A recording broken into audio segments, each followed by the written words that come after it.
यहाँ पर जबरदस्त रन तमस के द्वारा।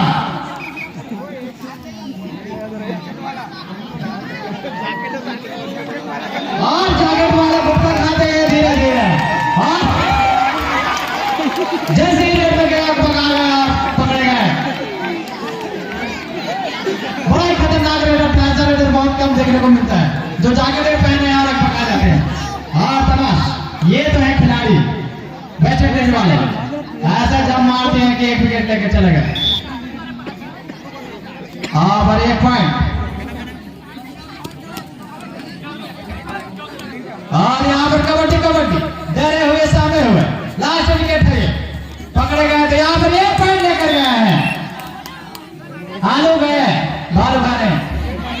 और यहाँ पर तमस सबसे खतरनाक रेडर, और यहाँ पर पकड़ना चाहते थे, 1 पॉइंट लेकर आ गए। अब आए हम मोनू, दिखने में छोटा, घाव करे गंभीर वाले खिलाड़ी है ये। 2 मिनट से मध्यांतर के लिए यहाँ पर जबरदस्त मोनू 1 पॉइंट लेकर। यहाँ पर ओवर कॉन्फिडेंस हो गए थे तमस। अब आए निखिल, हमारे लाइट डिप्रेशन वाले निखिल। और यहाँ पर 1 पॉइंट लेकर गए हैं निखिल।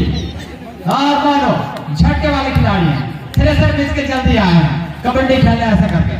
और यहाँ पर मानो, यहाँ पर जबरदस्त टैकल यहाँ पर काकेश्वर के द्वारा।